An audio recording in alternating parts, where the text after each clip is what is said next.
यमकेश्वर विधानसभा में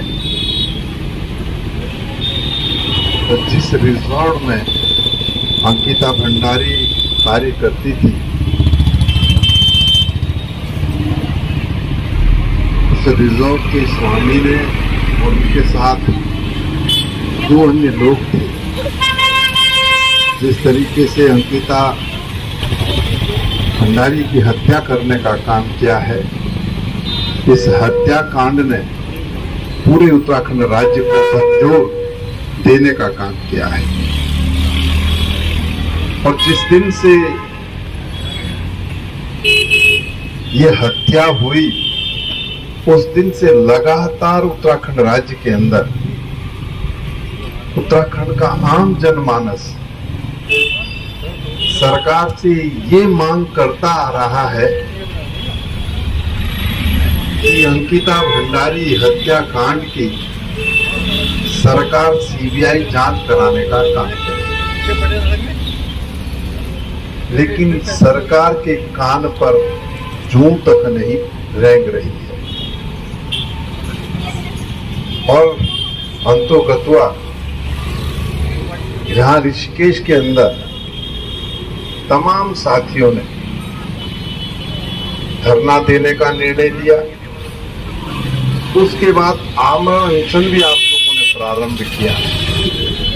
और जिस आमरण अनशन को प्रारंभ करते हुए हमारी एक नहीं बल्कि 2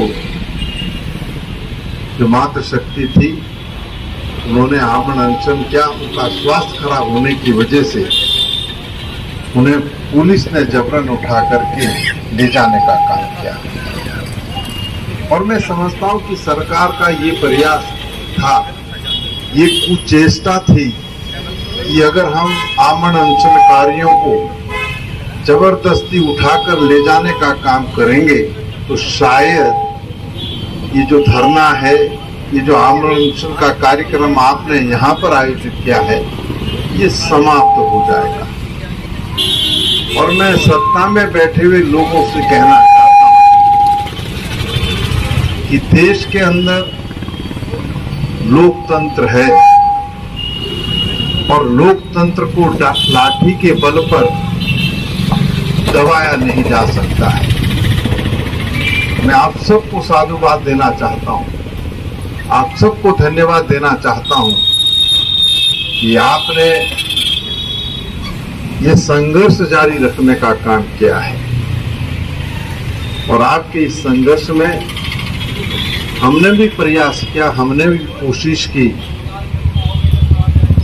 कि हम भी आपके साथ खड़े होने का काम करें।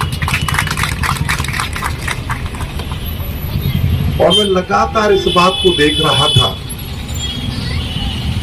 कि अंकिता भंडारी हत्याकांड की सीबीआई जांच के लिए पूरे उत्तराखंड के लोग कह रहे थे, लेकिन सरकार टस से मस नहीं हुई। और अंतोगत्वा हम तमाम साथियों ने निर्णय लिया, सरकार के खिलाफ हमको भी एक बड़ा कूच और घेराव का कार्यक्रम करना चाहिए। और सभी साथियों ने मिलकर के हमने विधानसभा कूच करने का काम किया। और हमारी पहली मांग थी कि अंकिता भंडारी हत्याकांड की सीबीआई जांच कराने का काम करे। जब हमने कूच किया, कूच के दरमियान पुलिस ने हमें गिरफ्तार किया और पुलिस लाइन ले गए। हम समझते थे शायद सरकार चेतेगी। और जो कूच था, उस कूच को जिस तरीके से लोगों का समर्थन मिला, उससे ऐसा प्रतीत हो रहा था कि सरकार आंख खोलने का काम करे। लेकिन कुंभकर्णीय नींद में सोई हुई सरकार को उस कूच के माध्यम से हम जगा नहीं पाए।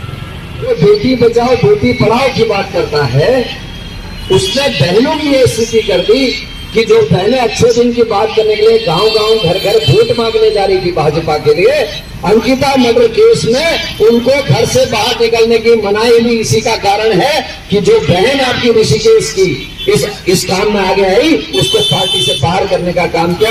उनसे कैसे आप न्याय की उम्मीद कर रहे हैं? कैसे न्याय की उम्मीद आप कर रहे हैं?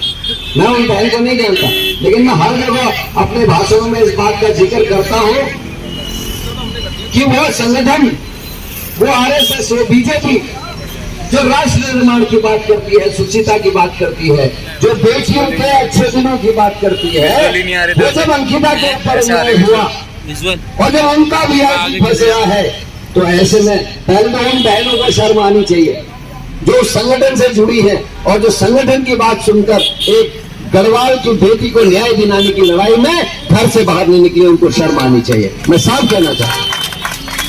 और शर्म आनी चाहिए उस संगठन को जिसने एक बहन जो बाहर निकली उसको पार्टी के संगठन से बाहर कर दिया। ये उनका चेहरा है। इसलिए मैं आपसे कह रहा था, जहां सुनवाई नहीं है, जहां कान में रुई डाल के, तेल डाल के जहां विधायक और मुख्यमंत्री बैठे हैं, वहां आप कैसे उम्मीद कर रहे हो? एक बच्ची मरती है हरियाणा में नेगी, उसके लिए मुख्यमंत्री दौड़ के जाते हैं न्याय दिलाने की, लेकिन अंकिता मर्डर केस में मुख्यमंत्री चुप। पूर्व मुख्यमंत्री भगत सिंह कोश्यारी जो इसमें राज्यपाल है, 2 बार राज्य में आ गए, एक शब्द नहीं बोला अंकिता के लिए, एक शब्द। लेकिन जब मन की बात करता है, जो नरेंद्र मोदी केदार की कसम खाता है, बद्रीनाथ की कसम खाता है, केदारनाथ आया हमारी जमीन पे, हमारी मिट्टी पे, हमारी धरती पे, बाबा केदार के यहां गया कैमरे लेके, जहां आप और मैं नहीं जा सकते कैमरे लेके, जहां इस पहाड़ का बच्चा कैमरा लेके नहीं जा सकता, 5-5 कैमरे लेके प्रधानमंत्री हमारे बाबा केदार के अंदर जाता है, लेकिन अंकिता के लिए एक शब्द नहीं कहता। बद्रीनाथ जाता है, एक शब्द नहीं कहता, लेकिन यहां जब आता है कभी पहाड़ी टोपी पहन लेता है, कभी गंगा का बच्चा बन जाता है, कभी सरदार जी का बच्चा बन जाता है, कभी केरल का बच्चा बन जाता है। ऐसा लगता है फैंसी ड्रेस शो चल रहा है इस देश में। कभी हिमाचली बन जाता है, जहां जाता वहीं का बेटा बन जाता है। लेकिन ये गढ़वाल की बेटी जो गरीब माँ बाप, मैं घर गया हूं, बैठने के लिए जगह नहीं थी, बिस्तर ठीक से नहीं था, उन माँ बापों ने अपना पेट काट के अपनी बेटी को पढ़ाया, और जब बेटी पढ़ लिख के घर वालों का पेट पालने लायक बनी, उसके संग इनके वीआईपी ने इतना जघन्य अपराध कर दिया। आपका भाई पिछले 2 महीने से बीजेपी का इस्तीफा मांग रहा है। एक नेता ना उधर का ना इधर का, कोई उस पर हामी नहीं भर रहा, कोई एक शब्द नहीं बोल रहा। फटके हाथ में है, डर रहे। साफ साफ कहते हैं करण मेहरा, क्या आपके पास शायद बहुतों को वीडियो आई होगी, पुलिस के उच्चाधिकारी ने कहा था, जब आपने विरोध किया, हमारी बहन ने विरोध किया, आप सबने विरोध किया कि एसटीएफ की जांच हो रही है, फॉरेंसिक जांच के सबूत के लिए कुछ इकट्ठा हुआ, तो उस नेता ने ये कहा, उस मंत्री के आदमी ने ये कहा, उस पुलिस के अधिकारी ने ये कहा कि आपके डोडर चलने से कोई फर्क नहीं लगा, आग लगने से कोई फर्क नहीं पड़ा, हमने फॉरेंसिक जांच के लिए तथ्य जुटा लिए। वो वीडियो होगा आपके पास। लेकिन जो कोर्ट में एफिडेविट दे रखा है, उस पर कह रखा है, माय लॉर्ड, क्योंकि डोजर चल गया था, क्योंकि आग लग गई थी, इसलिए फॉरेंसिक जांच के लिए कोई तथ्य नहीं उठाया गया। अंकिता भंडारी में जो बेशर्मी भी, डीएम ने 2 बार अपने बयान रख दिए, एक बार कहा सरकार के कहने पर डोजर चला, फिर कहा नहीं कहा। ऐसे में डीजीपी का इस्तीफा मांगना जायज था। लेकिन मुझे ये लगता है क्योंकि बीजेपी के वीआईपी को बचाने का काम बीजेपी ने किया है, और उस वीआईपी को बचाने की वजह से उसको पुरस्कृत किया जा रहा है, उसको यहां से पद से नहीं हटाया जा रहा। इतने जघन्य अपराध इस राज्य में हो रहे। आरबीसीआई की जो रिपोर्ट है, नेशनल क्राइम ब्यूरो की जो रिपोर्ट है 2021 की, उसको पढ़ना, उसमें लिखा है 1 साल के अंदर, जिसमें अंकिता का केस नहीं है, जिसमें पिंकी का केस नहीं है, जो ममता गायब हुई उसका केस नहीं है, ना जगदीश का केस है जो आर्या खत्म हुआ, और एक भाई का नाम अभी आप और ले रहे केदार भंडारी। उसके बाद भी लिखा है कि 1 साल के अंदर महिला उत्पीड़न के 3431 केस इस उत्तराखंड में हुए, 3431।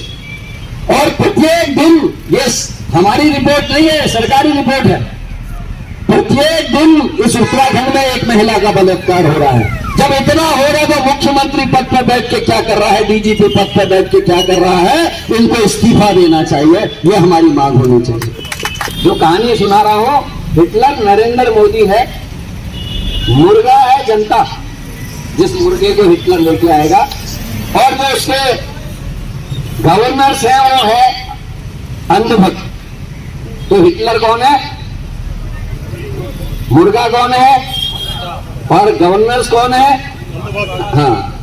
तो एक बार हिटलर आया और उसने एक बड़े से हॉल में अपने जनरल्स को बैठा दिया चारों ओर, और एक देसी मुर्गा लेके आया जिसके पंख बहुत रंगीन थे, बहुत कलरफुल था। सबने कहा बड़ा सुंदर मुर्गा लेके आए हिटलर साहब। कौन थे हिटलर साहब? मुर्गा कौन? आप और हम भाई, आप और हम जनता।